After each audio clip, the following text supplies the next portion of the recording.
Welcome to the Nerd Party.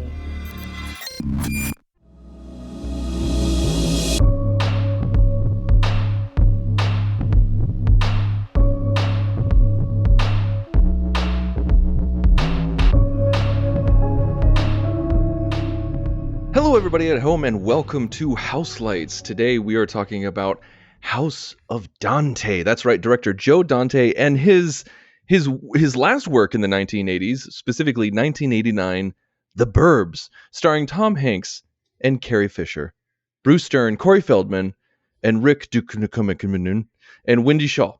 What a cast! What a concept! What a picture! You're going to get a variety of opinions tonight, and I mainly wanted us to talk about Joe Dante so that we could talk about The Burbs, because a while ago, I think I randomly brought this up to you, John. I randomly brought up The Burbs. I think I made a reference to Burbs, and the sigh that came out of your voice was triple decker long. And I was just like, oh my gosh, I cannot wait to talk about this film. And so some of you may know from our previous episodes that we don't always agree.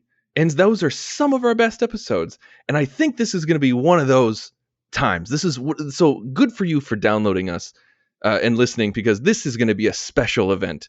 And what you should do is you should go to thenerdparty.com and download our other episodes by going to thenerdparty.com, finding Houselights, clicking on it, and you can find the backlog of all of our previous directors, all of our episodes, and you can subscribe to us anywhere where podcasts are sold. You can find us, and also you can find us personally on thenerdparty.com by clicking on the hosts page and finding our other works. Darren, where can we find you other than the Nerd Party?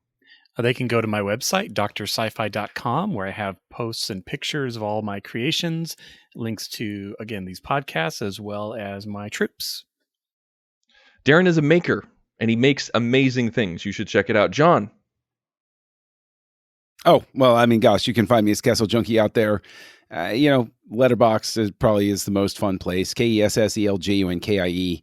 And, also check out Aggressive Negotiations when we decide to record here about Star Wars on the Nerd Party. And you can find me on Twitter and Letterboxd at The Insane Robin, and all over the nerdparty.com. All right. The Burbs. 1989. Darren, when and where were you? What were you thinking? What were you wearing? Man, was I still in a stroller in 89? Well, I this is the first time I've seen this movie. Was just this last week. I had never seen this movie before. I didn't know this movie existed. I think I had maybe a rough clouded image in the back recesses of my mind of the poster. Maybe I kept getting it confused with The Jerk, because it's kind of a similar style of a guy standing posters with stuff in his hands. But bathrobes in both, I think. Let me tell you about the first few minutes of this movie, Tristan, because I had no idea where we were going with this. I'm like, is this a horror movie? Is this a comedy movie? Because the first few minutes, you're like all over the map. And I was going in blind. I hadn't seen a trailer. I hadn't seen anything. So I was like, what am I buckling up for? Oh, and there's Carrie Fisher. What's happening right now? Yes. Yeah, Carrie Fisher was there. She had previously been in a movie with Tom Hanks called The Man with One Red Shoe. Which she was his mistress, right? Mm-hmm. Correct. Or attempted mistress or something like that? Something like that. It's been a long time since I saw that one. But yeah, and The Man with One Red Shoe. It has some funny gags that I still remember from it that are kind of silly. Like the surveillance people hook up the microphones in the wrong locations. So like Tom Hanks has to flush the toilet to make the sink work. And and they're playing the audio from the bug, and like you see a van and you just hear a toilet flushing inside the van and stuff like that. That's about all I remember from that movie. So yeah, whenever Carrie Fisher pops up on screen, especially in the 80s and especially in the 80s, it's just every time I'm just like, damn, just it never ceases to amaze me. Yeah. So John, where was the first time you saw this? Did you? Oh, I saw this in the movie theater. Was it opening day, midnight showing? No. I Ticket doubt in hand. there were no midnight showings back then, Tristan. Not in 1989. Wow, they didn't even have stadium seating in 1989 where I was. That was a What, did you have to newfangled bring thing. your own lawn chair? What did they do? Actually, what it was they dropped you on a pit in front of the screen, and everybody fought to the death for their seats. It was very bloody, but a touch of theater etiquette pretty early on. Speaking of pits, Mhm. the dog in this movie, Queenie, is the same dog who was in Silence of the Lambs. That is correct. That is correct. Thereby proof that the dog is in fact evil and was pooping in that yard on purpose. So once you crawled out of the pit or got the best seating, what was it like? What were you thinking? I was so young, and back then, and this will blow everybody's minds. It used to be really hard to get me to dislike a movie. I used to love everything. I was like Butters in South Park. I was like, I kind of liked it. Like I was always I was Mr. Positive. I was, sunshine on my side of the street. I'm just happy to be going to see a movie, folks. But then life happened. Yeah, but 89 was still, it was an interesting summer because, you had Batman, you had Indiana Jones, The Last Crusade, you had Ghostbusters 2, you had Star Trek 5, and The Burbs was in that mix too. I thought Tom Hanks was a great comic actor. Everybody loved Tom Hanks. I remembered him from Bosom Buddies and Family Ties and stuff like that. And, these other movies like The Man with One Red Shoe and Big and Splash and all of this stuff. Tom Hanks was a well-established comedy actor. So you're like, it's a new comedy from Tom, with Tom Hanks starring in it. And it's got these other people that you like too. It's like, yeah, sure. Of course I'm going to go see this movie. And back then, I was like, that ending didn't really make sense. And then you saw it once and you moved on. I was like, yeah, it was all right. I laughed a couple of times. Sure, that's fine. But then many years later, I rewatched it and my opinion shifted considerably. And I said, I don't have quite the same opinion. And that's been the story to this day. So okay, since we brought up the ending, let's Tarantino this. Okay, let's talk about the ending first. Let's memento it. Yes. Yeah, let's do this. Let's figure this out. Okay, so you said that Darren, before we even started rolling, you're like, we have some things to say about the ending. And John, you just now said that, the ending doesn't make sense. Okay, John, you go first. What pissed you off about the ending? Okay, one of the he cracks open his dissertation from last year. He's ready to go. Allow me to open my briefcase. No, the thing and it really came through again on this viewing, and it came through in my last viewing and stuff like that, is the one element of the ending is a carryover from the rest of it, which is Corey Feldman's whole purpose for being there to act as this Greek chorus type of character is so horribly done and so poorly acted that I get angry. I actually get angry at it, where I'm like, I could actually sit down with scissors and just cut the film and cut these things out, and the movie wouldn't even notice. I don't even think they were on set on the same day most of the time. And so that's one thing. Another thing is that the movie wants to have its cake and eat it too, because they blow up the house, which is dumb, and he comes out, which is dumb, but then he has what's supposed to be the cathartic teaching moment for the audience, which is, we judged these people because we didn't get to know them and they were different, and that's not the way you're supposed to live life, and that's terrible. And by the way, let me get in the ambulance and prove that I was right, and we should have judged these people, and we should have been as nosy as we were, because they are in fact psychopathic killers. Like it can't decide what it wants. It wants everything. It has not, and as a result, it commits to nothing. And then it just wraps up super sweetly with like, oh, look, and by the way, here's the old neighbors and they're dead, and here's the bones. Who drives around with bones in their trunk? But like, it's this thing where I think that the ending is a culmination of something that starts unspooling earlier in the movie. There's a specific point where the movie suddenly can't decide whether it wants to be what it's shaping up to be, which is this quasi-comic horror-ish movie. And then it hits this one scene where it starts unraveling and it starts to get zanier. And once it gets that zanier point, it's like, we're just going to be super zany. And it's just, I know exactly the moment that you're talking about. And like, when I watched it this time in preparation for the podcast, I knew exactly, I was like, this is when John lost it. Like, this is when John probably wanted to pull his hair out. Hey, now. Oh, yeah. This isn't a visual medium. Yes. But it was when they're in the backyard and they find the femur bone. Mm-hmm. Mm-hmm. How did you know? How did you know? And the camera does the zoom in, zoom out. And they're like, zoom in, zoom out, zoom out, zoom in, zoom out. Yes, that is the exact moment where I basically disconnect from the movie and I'm like, F this movie forever. I can't stand it. I hate it. And I have a grudge for the rest of the running time. That's it. Well done. Well done. You sleuthed it out. Oh, man. Oh, I legitimately loved that moment. Like, I unironically loved that moment because it's so ridiculous. Like, you could tell, like, nothing that you said is wrong. Not a single thing that you said is wrong. I can't refute it. I can't argue against it. You're absolutely right. But in that moment, when they started getting ridiculous and more zany, I was just like, okay, here we go. You know, like I started rubbing my hands together. Okay, so that all pays off in the ending, though. Pays off being a relative term, whether said, you know, honestly or tongue firmly in cheek. But Darren, like the ending, the structure of the ending. Yeah. So besides the fact that they're trying to have their cake both ways and all of that, they're trying to have this teachable moment and they're trying to have, oh, but he was right all along, which does not work. This movie is built around suspense and intrigue of like, well, what's actually happening and so when you're building a movie on that, your ending better be locked up because that's the payoff. And it's really easy to have that not be satisfying. I think it just started to divulge into just like this weird silliness when it needed cleverness.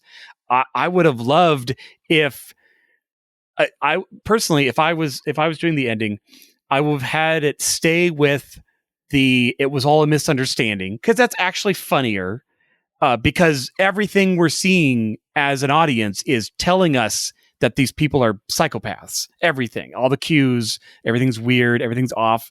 So write a really clever he actually does as a doctor. Like, make it be some sort of like he's got a research grant or he moves around the like, and so make it where, give us a scene where they're in the basement. Don't blow up the house, just, or whatever.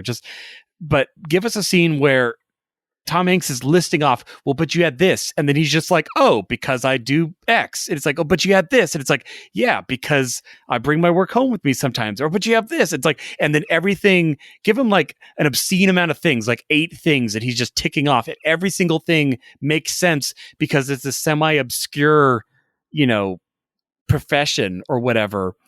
I mean, they named what he did, but they used some medical term that I have no idea what that means. I didn't bother to look it up, but, so do that. Be clever. I think it was pathology, which I don't remember. Even. Yeah. So, but do that. Be clever, and then, you know, it just breaks Tom Hanks, and he's just like, I'm just so wrong. I don't even know what's true anymore because all of my cues as a human have told me that this is weird.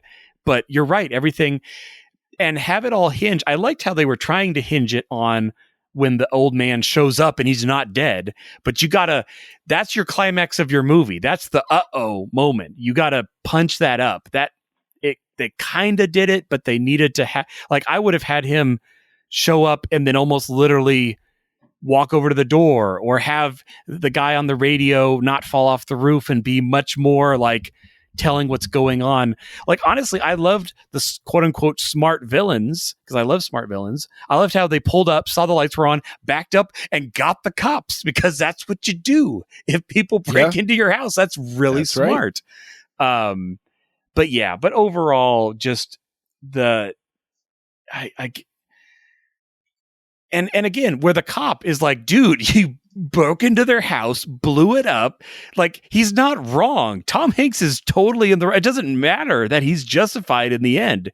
The court's still going to throw the book at him. Like, he still did all these things with no evidence. It's not like you get off scot-free because you happen to be right. That's not how the justice system works. But yeah. Or his lovely wife who's telling him to get his S together through the whole movie. Oh, well, okay, they were murderers after all. Sure, let's go home. We'll go on vacation for real. I get it's a comedy. I really do. But you have to follow certain rules for the jokes to work, sort of thing. And it's like you can't have the characters not be true to who they are through the whole movie and then flip it around. Yeah.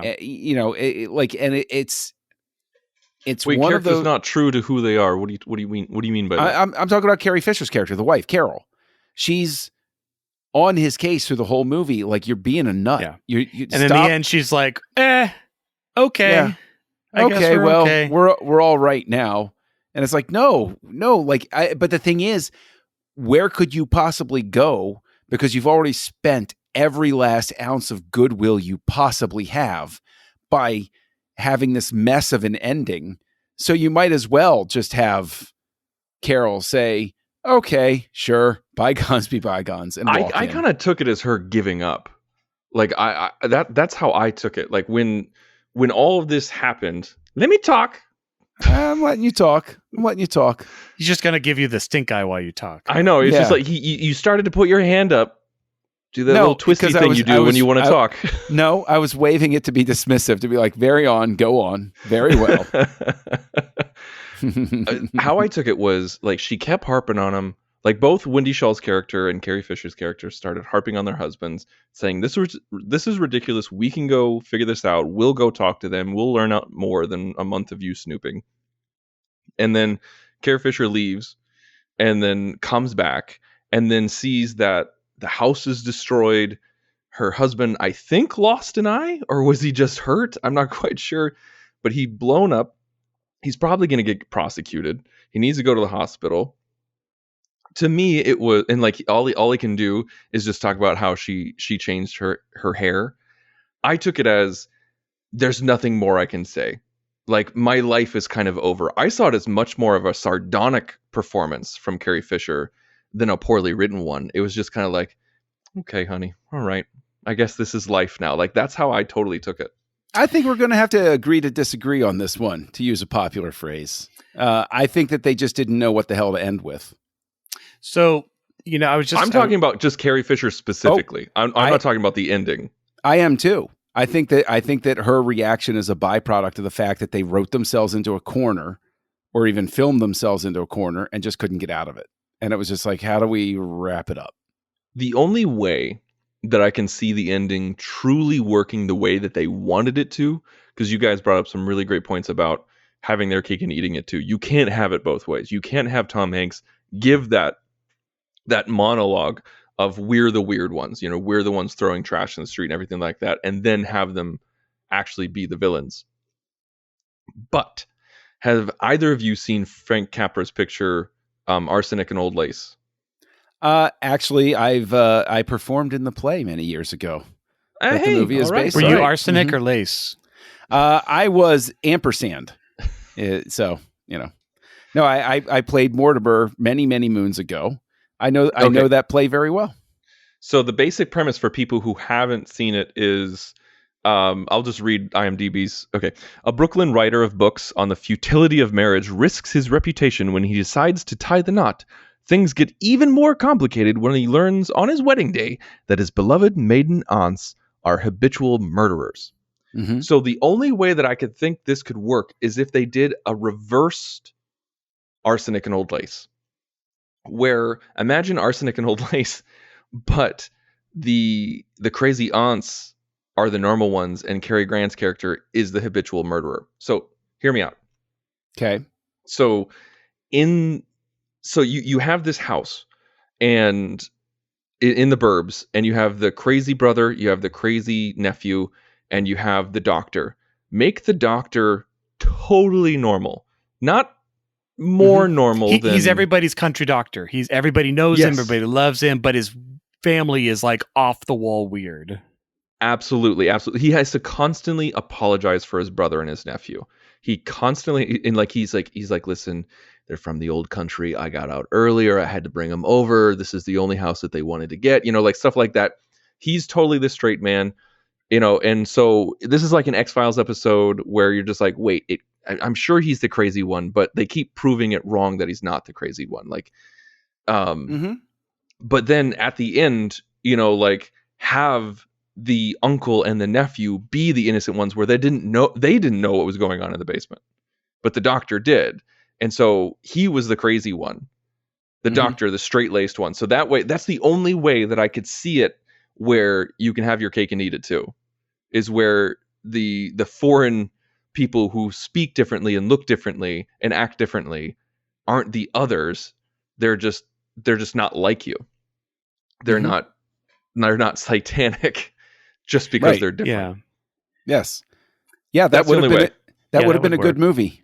You're absolutely right. That would have been a good movie. Good call, Tristan. I also kind of compare it to Nothing But Trouble, which is the Chevy Chase, Dan Aykroyd. Oh no. I'm not saying it's a good movie. I'm not saying it's good. But I'm just saying as a movie where you have a group of people encounter kind of that odd family. That's where the angle I'm going for. So it's like where you're trying to see, okay, well, it's a judge and it's the parole, it's a police officer. Like these are people of community. These are normal people. But you're like, no, these people are wacko. Like they are crazy. Now, again, very different tonal than this movie. But yeah, I liked when you talked about the arsenic and Little Lace, because it's like there's two ways to do the flip. There's the either you think they're presenting as the totally normal, nice people, but they're actually crazy, or they're presenting as crazy, but they're totally normal. And they tried to do it the double, where it's like they're presenting as crazy and they are crazy, and that's not a reversal. It's just whether or not we know that or not.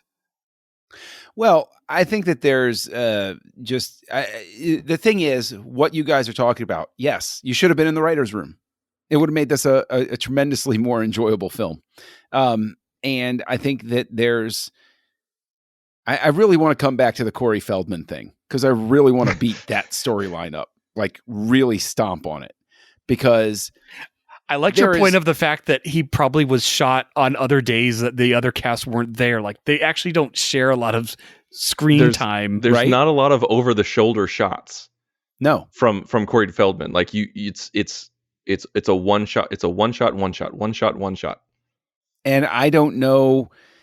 There are also moments in this movie where the lighting key seems to shift in a certain way that it stinks to me of reshoot or insert, where they're like, oh no, we need to fix this. And the lighting doesn't match up. It looks wrong.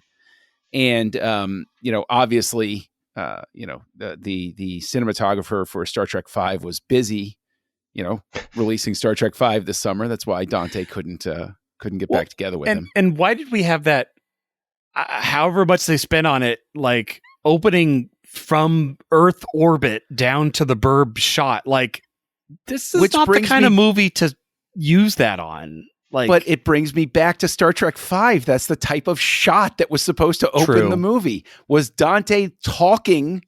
Did he steal something? I don't know. I think I'm saying that I should start this. Well, were you saying they're going to use that shot in Star Trek V, and then they realize they can't zoom in on Suburbia on the planet of intergalactic peace?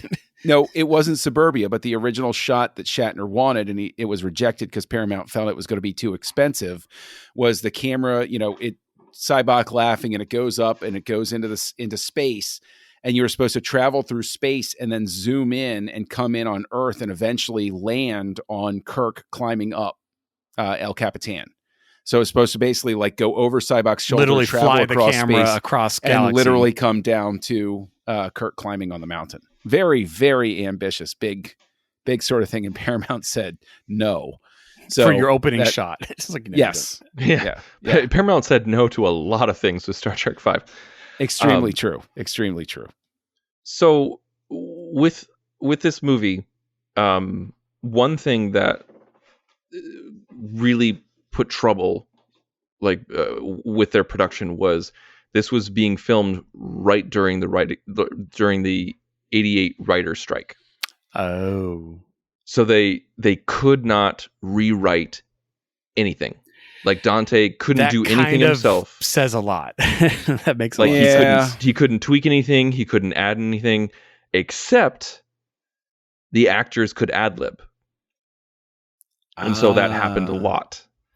And I think there's definitely certain times when you can tell where it's ad-libbed and certain times when it works and sometimes it doesn't. One specific thing that was ad-libbed that I think really worked was when Hanks was at the end of the movie. He's like, "Take me to the hospital. I'm sick." And he throws himself on the gurney into the ambulance. That was all Hanks' then he picks up the gurney again. He throws it in. He's like, "This is not moving fast enough." He throws it into and then jumps in. That part was funny. Which makes sense because Hanks, it would explain why there are certain scenes where suddenly there's that more comic energy that Hanks would have been known for throughout his comic career. That's one of those moments that's a Hanks moment. That's the type of character that you expected a lot of times with him. The guy that would snap in a funny way like that. And that's the thing is, obviously, the movie made plenty of money. Okay. But it was not a critical success. No, it's got the same rating on Rotten Tomatoes right now as Rise of Skywalker, 53% positive among critics, 71% among normal people. So, audience, audience, whatever. But like it's one of those things where I don't understand, and maybe you guys have some sort of insight that I don't. Because, as much as I watch movies and do, and pick around at things and stuff like that, I've never been, quote unquote, in the biz or too connected to it. But given the writer's strike, given the money you got to put behind a movie like this, is it simply scheduling why you wouldn't postpone it? Why you wouldn't say, okay, we got to, absolutely. It's strictly 100%. Scheduling. I can't get Hanks in 6 months, so I got to make this movie no matter what. Oh yeah, this movie would evaporate if you pushed it 6 months. Especially this type of movie would have evaporated. And it's a miracle that any movie happens when you deal with this many people's schedules. And because it's not just people in front of the camera. Like, it's easier to find people behind the camera than in front, but then you have to renegotiate you have to renegotiate contracts. You have to figure out where they can shoot, when they can shoot. And also, like, they're shooting on the back lot, and like the same one that Desperate Housewives they were was on a back lot. Right? It seemed so real. And then that might not be available in 6 months. And so then they have to wait a couple years. And then in a couple of years, these actors aren't going to work. It's just, you can't. Or has tastes moved forward, or someone bought your studio and now Well, I would always, and I'm trying not to tip my hand too much, but this might have been a project where the writer's strike comes up, and I would have, were I the executive, I might have looked at it and said, we'll take the chance. We'll just postpone this thing. We'll put it in turnaround. Well, you're talking about, because the thing is, Dante's coming in, and sure, he had Gremlins, but his last two movies were not financial successes. So the gamble on him here is, it's kind of bold when you like, isn't this a movie that would have been primed for, hey, we got Dante attached, but his last two weren't big hits, or is it just the Hanks name is so much? They made the right decision though. This movie made money. They don't care. Executives don't care what critics say on medium comedic budget films, is because like the Burbs is not going to be winning any kind of Oscars here. Right. Like if it makes money, then but they don't care. I'm saying his last two pictures were money losers, like noticeably money losers. Explorers didn't make money, and Inner Space didn't make money. So you're saying, like, when the writer's strike happened, they're like, oh, Dante has bled us dry these past two times. Why give him a third shot? We got to go with a winner. We like, we don't know what's gonna work, but at the same time, what he's put out hasn't worked since Gremlins. So I is it just Hanks's name might have been all that got it. I think that's it. I think this is a Hanks vehicle. He's the only one on the poster. He's got the name recognition. It's the friggin' 80s. It's a comedy. This is way more a Hanks vehicle. It's not a summer movie. I think it was originally slated for Christmas. Oh, yeah. This is saying it came out in February of 89. Well, but to that end, you need something. And I mean, the thing is, February is sort of a dead spot for decades. February has always been a dead spot for decades. February was a dead spot. The first movie, because you mentioned Queenie, the first movie released in February to like win Oscars because I remember they made a big deal about it was Silence of the Lambs. I think came out in February, the year that it came out, and then like that's why it was like a dark horse pick for Best Picture and stuff like that, because it came out so early in the year. Because the conventional wisdom always is release it really close to the end of the year for the sake of getting the Oscar votes and stuff like that. So, and most recently, Black Panther in February. Yes, indeed. Okay, so one thing I do want to talk about, because we've harped on the movie a lot, rightfully so, but I want to talk about what worked and what does work. And I think something that definitely works is the chemistry between Tom Hanks and Rick Ducommun, Art and Ray.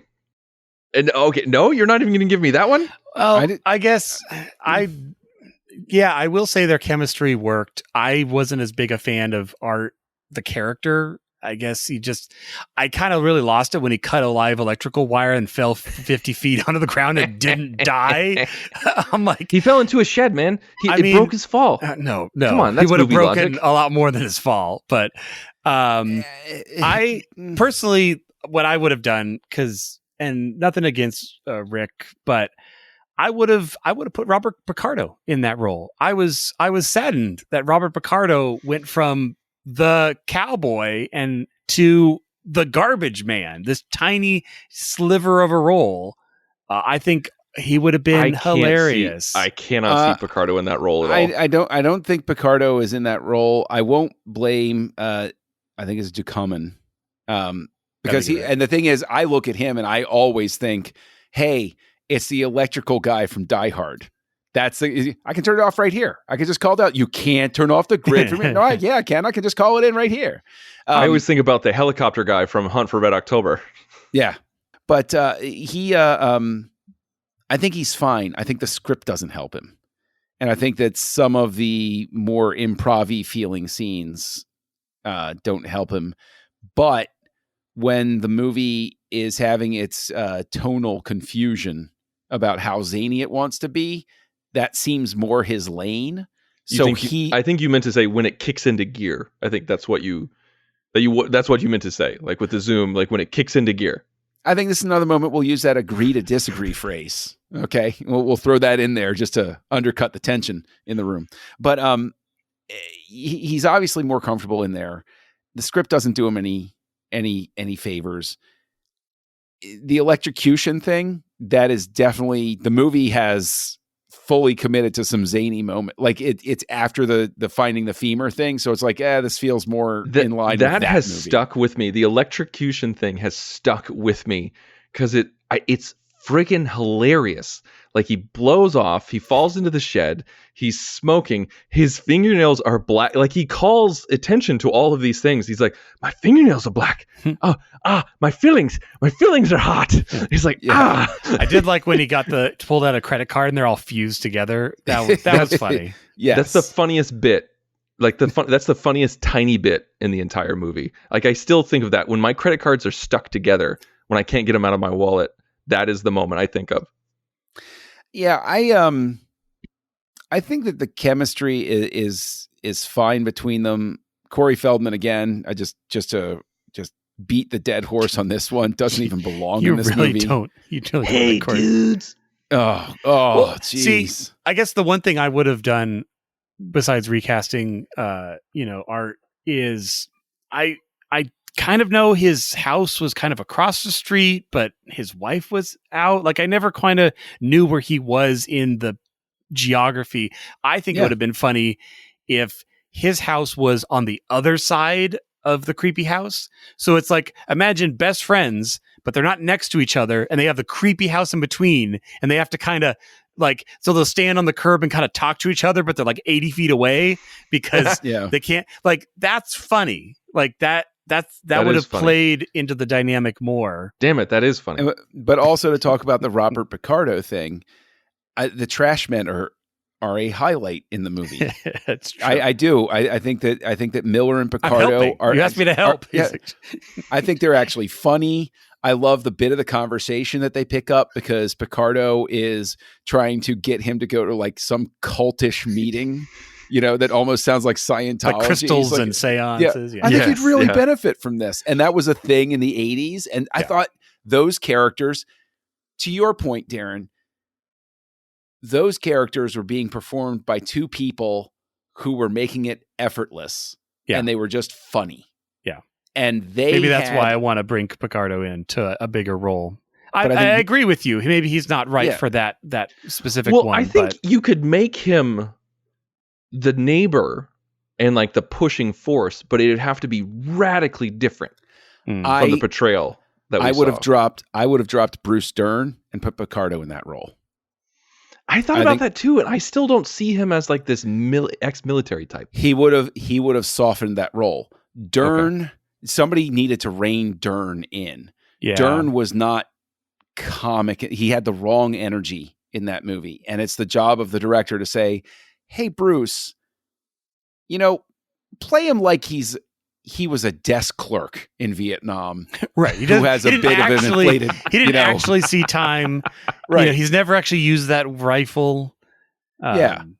Yeah. So like that's his big inflated thing. And you could have even worked that in at the end where it's like, why do you even have a rifle?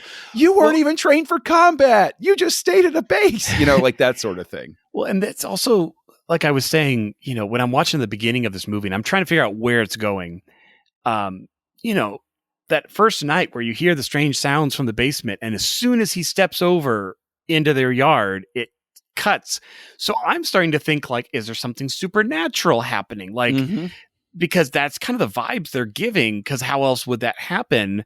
And again, then you have the garbage men talking about like seances and crystals and stuff like that. So, but then they didn't go, but it's like, no, they're just crazy. It's like, it didn't go that direction at all. Like, those are 80s staples. Like, let's double down on those 80s staples. Well, they don't even explain why the steeple of the house keeps getting struck by lightning. Like, is he like some sort of Dr. Frankenstein type guy? Because at the end, it's just like, I just kill people and burn them up. And it's like, well, then why is there lightning involved? Well, the furnace is a crematorium, right? That's what they're implying, because they kind of said like 11 words, but not 12. And I'm like, I think that's what you're saying, but it was kind of.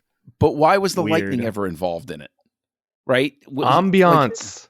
Why build? That solves it. There you go. Why build a battery powered? Okay, makes sense. Furnace. I don't know. It doesn't.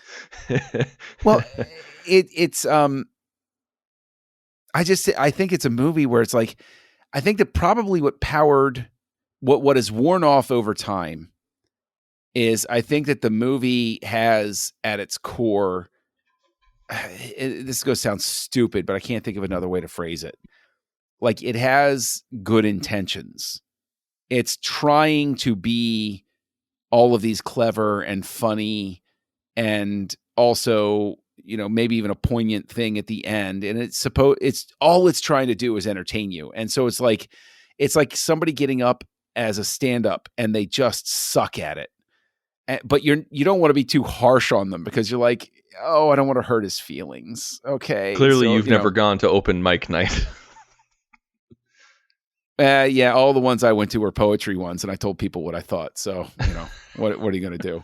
But it's just one of those things where like it has good intentions. It just wants to show you a good time. It just doesn't pull it off. And so, I think that what's happened with me over time is I used to give it a break because I was like, it's just trying to be, silly, fun comedy sort of thing.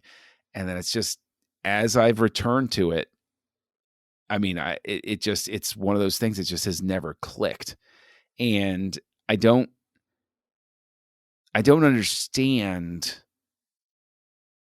It's like, what is its driving point? Like, Tristan, let me ask you, right? Because I think you're dropping hints here that you don't hate it the way I do. So, like, what is the driving thing of this besides let's make a movie? You know, like, which I'm not saying that's a bad thing. There are plenty of movies I enjoy where the point is simply to try to entertain you. But is this trying to make a point, or is this just let's just do a thing and do it? Well, I think the point is the point that Tom Hanks makes at the end, and it's just completely undercut immediately afterwards.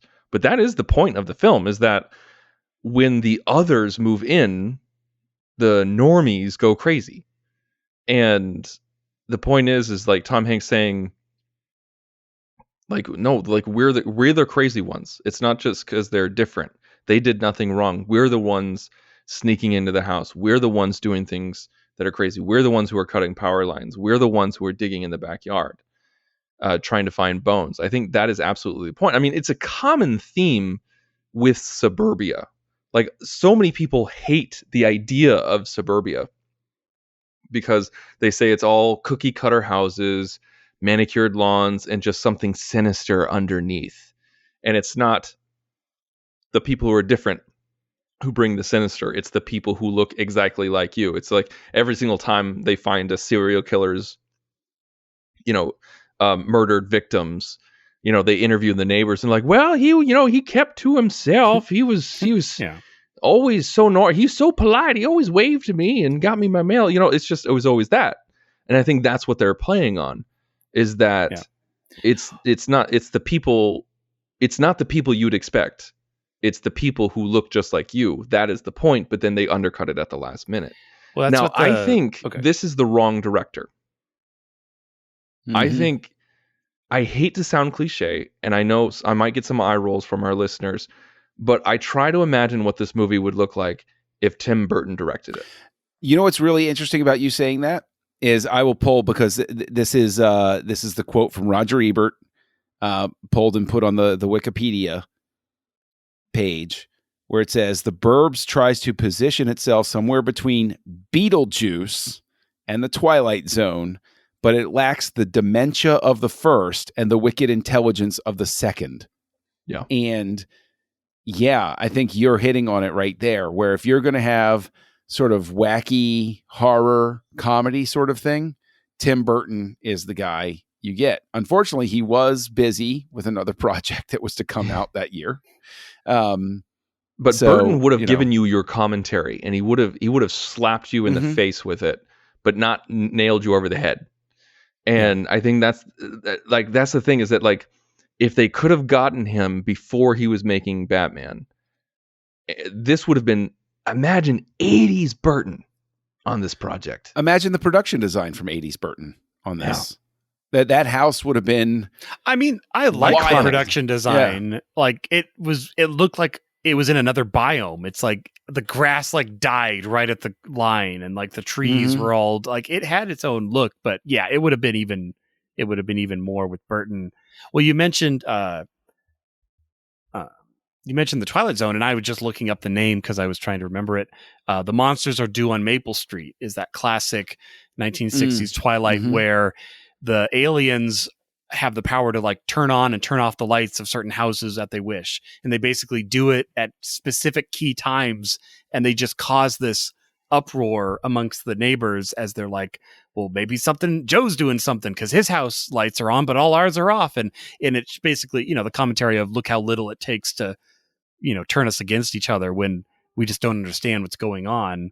But yeah, that comes back around to what I was saying in the very beginning. This movie was trying to build intrigue, and it did not have a clever ending. And that is a sin. Yes, I completely agree. And the one thing I'll say is that there is one shining moment, because we're trying to hit on positives. That's too, true. and everything. Were we supposed to talk about positives? And then Darren, you stole it. You stole that positive out from underneath me. I do think that opening shot is really interesting. I do like it. But there's one shot in the movie when he is up, when he's about to have that nightmare, where he's watching horror movies on TV and he's flipping through. And the first movie he's looking at, showing a satanic ritual, right, with the human sacrifice, is a movie I have, in fact, seen. It stars Peter Fonda and Loretta Swift, of all people. And it's called Ride with the Devil.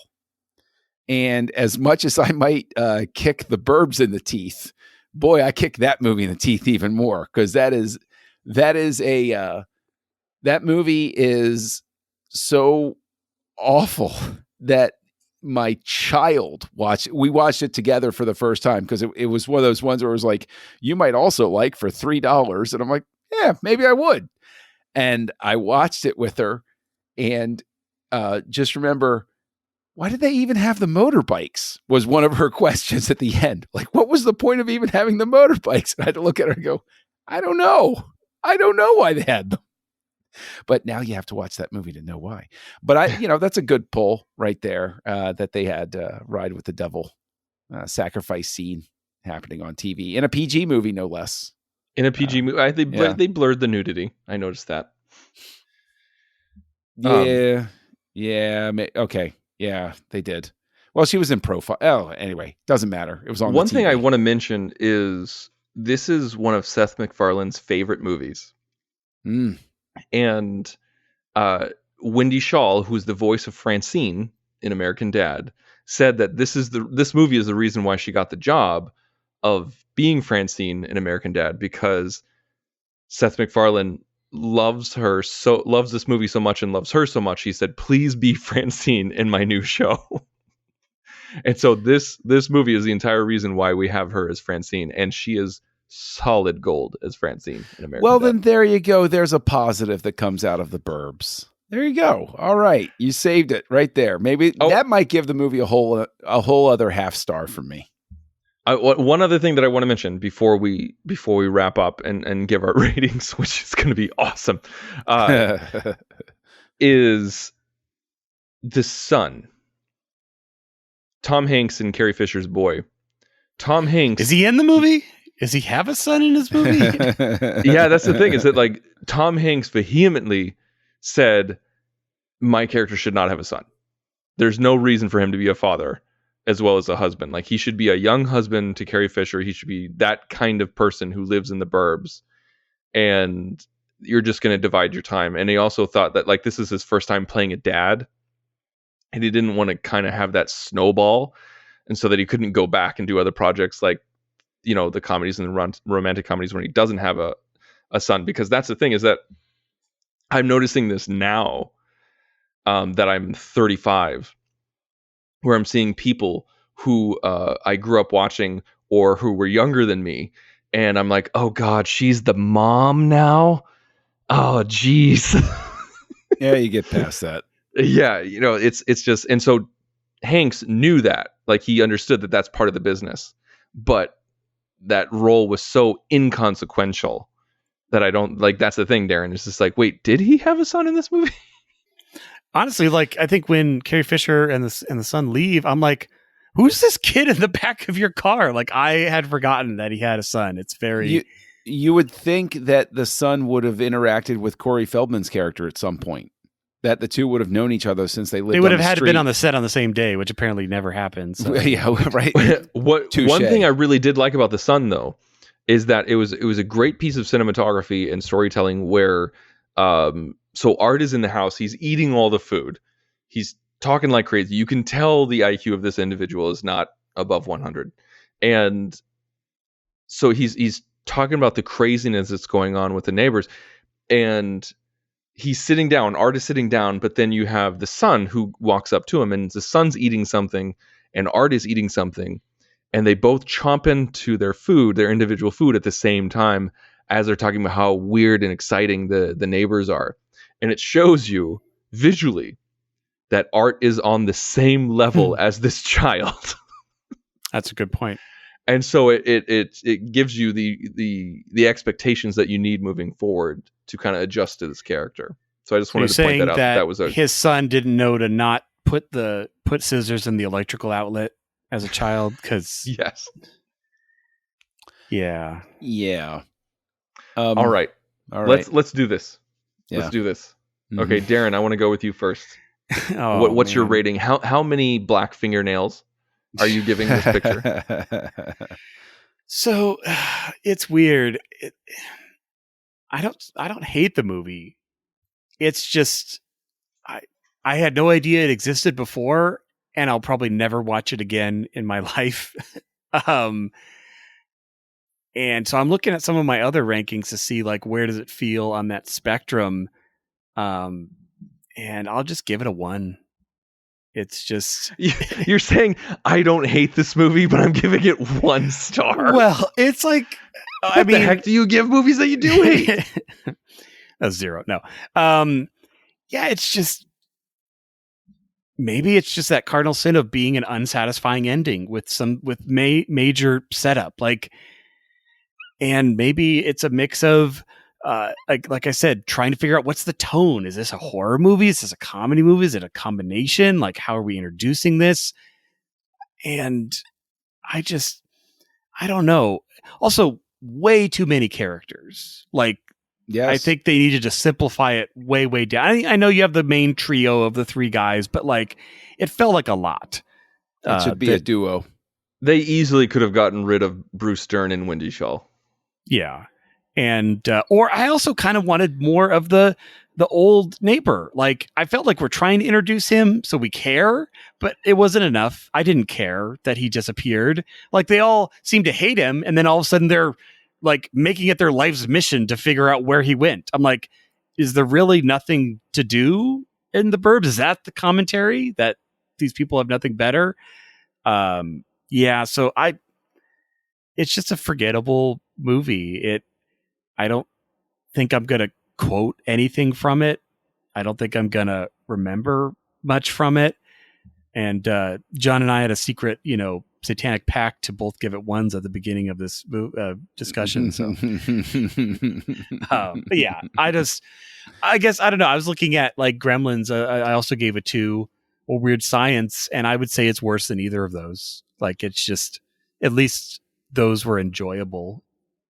I don't know. It's weird. I guess I feel like I'm not being clear, because I'm not saying like I wanted to throw my TV out of the window when I'm watching this, but it just is a beige meh movie.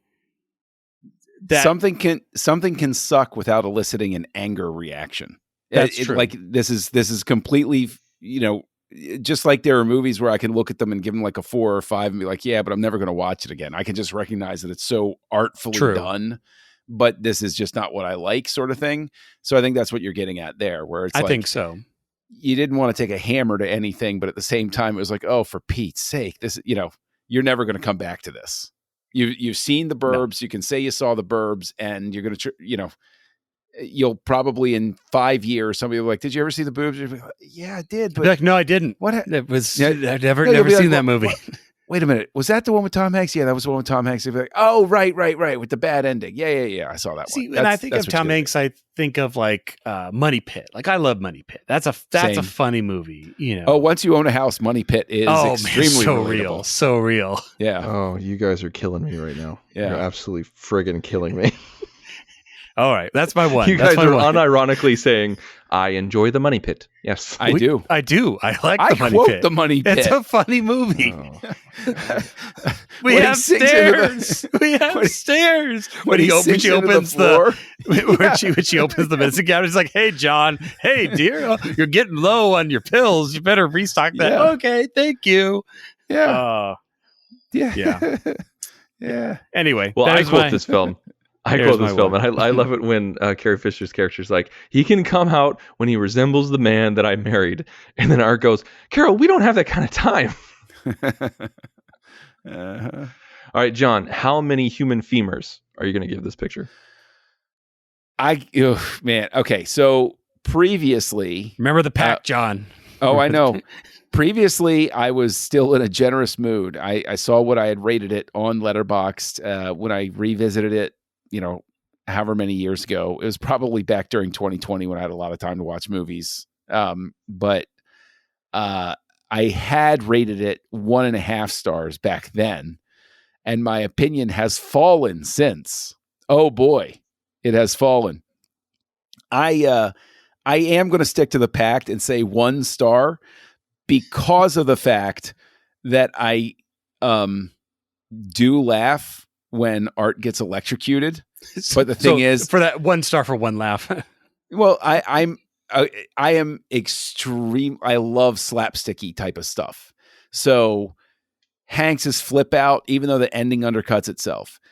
Art getting electrocuted. I mean, I even like the way Hanks gets mad when he crushes the beer cans and he throws them on the ground. Like that's a great, like that energy was missing from the rest of the movie. It was like, oh, that's a movie I would have watched. Okay, I get it. But yeah, I mean, this is just the opening shot's nice, and I saw Ride with the Devil, so I got that reference. So that's it. 1 star, 1 black fingernail, one sliver of a femur. So why did you give it 5 stars, Tristan? Well, I didn't give it 5 stars. This is a movie that I know has a lot of flaws, and everything we talked about. Well, not everything. It's no Money Pit, but Wow. We're not going to live that down, are we? Nope. So, that's the thing is that like I watched this movie at a young age, and so I do have nostalgia goggles when I watch this, and I love the characters. I love how distinct they are and unique they are. Not all of them need to be there. I think a lot of this could be trimmed. I think they could refocus some things. I think the writer's strike did not help.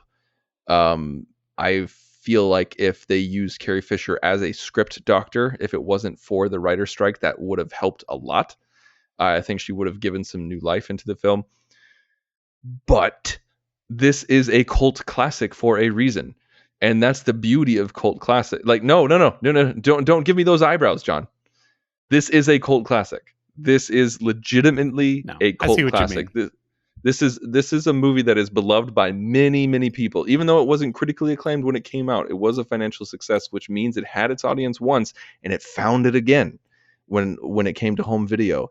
And the thing with cult classics is that they find new life with a new audience years down the road, and this is one of those movies.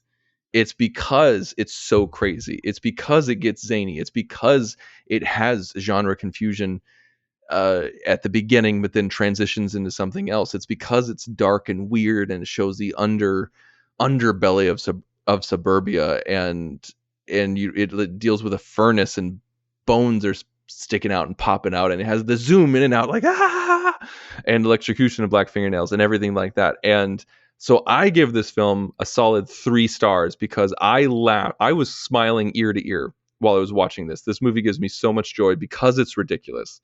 It is not a perfect movie, and it doesn't need to be because it gives me joy. And I think the cast and crew had a lot of fun making this movie, and you could tell. And so I had fun watching it. So 3 black fingernails. Okay. There you go. There you go. All right. So thank you guys so much for listening. And please let us know what you think of the Burbs. Are you a 1 femur kind of person, or you are 3 black fingernail kind of person, or are you a 5 dog poops on the lawn kind of person? You know, like I want to know I want to hear from you guys. And please let us know if you have any directors that you would like us to talk about in the future. We have a backlog. We listen to everybody. We don't take everybody's advice, but we listen to everybody and we discuss everybody's advice. And we get a lot of emails, and I try to respond to as many as I can. But please go to thenerdparty.com/contact, select Houselights, and send us what you think, because our next director, we're not going to talk about just yet, because we have something to do next week, John. Yes, we do. Yes, we do. We wound up leaping past Dante's first film of the 80s, actually, which was The Howling, which is a straight-up horror film, the work on which supposedly is what drew Spielberg's attention to get him on board for Gremlins and everything like that. And so we are going to do the true Tarantino Nolan Memento sort of thing. And we are going to go backward next week, and we're going to watch The Howling, and it's going to tell us what type of progress Dante made as a director through the 1980s, if any, or did he plateau early, and should he have stayed with straight horror? And that's going to be the discussion that we have next week here on House of Dante, part of the Houselights podcast. Join the revolution. Join the Nerd Party.